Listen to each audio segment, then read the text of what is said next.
Hello guys! Today we'll be celebrating Italian Heritage Month and learn about the Renaissance. The Renaissance was a historical period that means new beginnings. A lot of people at the time started to look at nature closely, which helped develop new creative ideas.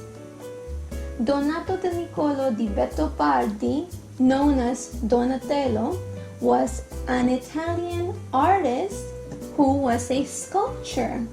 He loved creating sculptures based on the human body, and today we are actually going to be creating a portrait based on his sculptures. Be sure to check out our Bitmoji Museum and Bitmoji Library to learn more about the Italian Renaissance. Today we will talk about proportions. Proportion is the relationship between two or more objects, and it can be how the parts fit together to make a whole. So we are going to be looking at proportions in art and also talking about math. So let's get started. You are going to be needing this, a pencil, and an eraser. So we are going to start with the shape of your face because we are drawing a self-portrait. So the first thing that we want to do is find the middle of our paper. Use your ruler and find where the middle is based on centimeters. If I have approximately 14 centimeters, I know that the middle will be 7. So I will put a little dot here on the 7. Now I will make a little dot here at the top of the 7, and I will make a little dot at the bottom. Now once I have all the 3 dots together, I will take my ruler, align it, and create a line. That's the middle of my page. Now that I have a line going vertically, I want a horizontal line. So I will go right here and find the middle of my page again with the ruler. And since it's approximately 22 centimeters, I am just going to think it's around 11. 11 will be the middle, and I will do the same thing here at the bottom. 11. Now I will make a line that goes in the middle between 11 and 11. There we go. Now I know that this is the middle of my page. Once I have that, I will create my shape of my face, which is actually a circle first. Make it lightly. Try your very best to make the circle. And then the bottom part of the face. And there I have it. Now what I am going to do is erase this part right here of the circle. If your face is rounder, just make it rounder.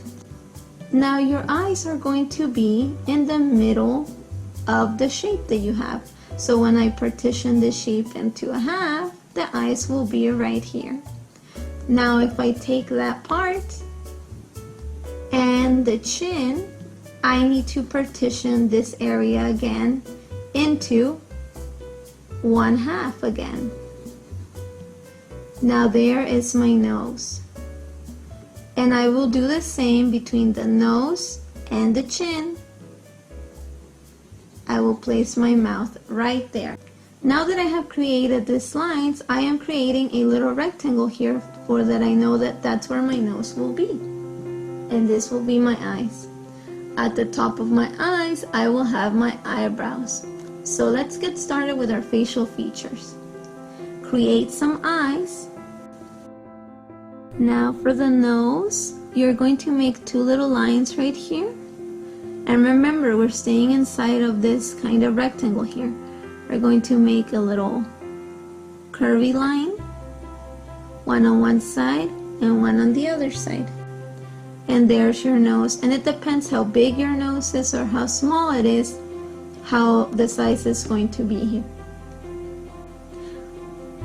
Now for the mouth, we are going to be making some lips. The lips gonna go up, down, down. Now this middle part of your eye should be about the same size, if you make a little line down, as the width of your lips. So try to make your lips that wide.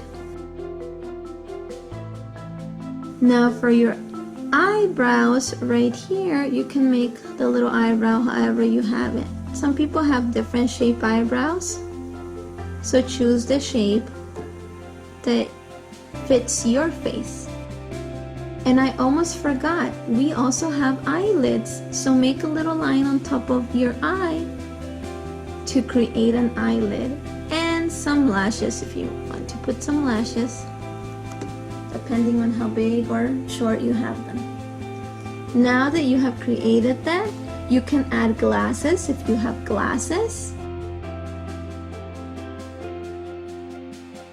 Make sure to make them about the same size,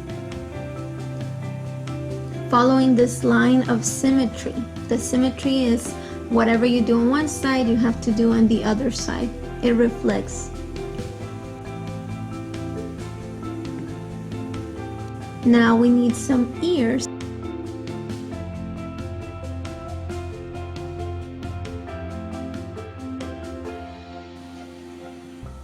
Now that you did that, now we are actually going to draw the neck and the shoulders first, and then the hair at the end.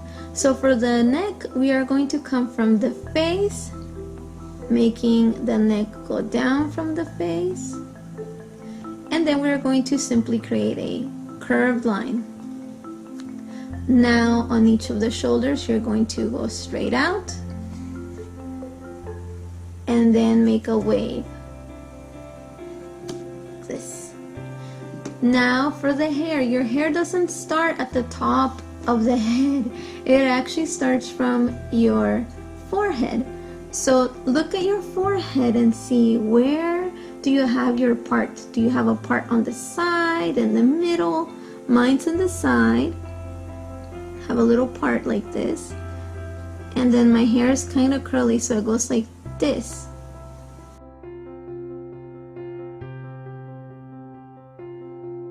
Now we are going to create the background by making two little lines like this, because if we look at some of the sculptures that Donatello created, they kind of had this in the back. And you can also decorate it by making little curly lines like this. Now that you have created this, you are all done. What you can do is go back and erase those lines that we used as guides at the beginning of this video. Remember to keep celebrating Italian Heritage Month, and I'm so excited that you got to learn about the Renaissance and that we use math tools in art, because remember, math and art go hand in hand. See you next time, guys. And remember, the next time we are actually going to paint, so be sure to bring your watercolors. See you soon.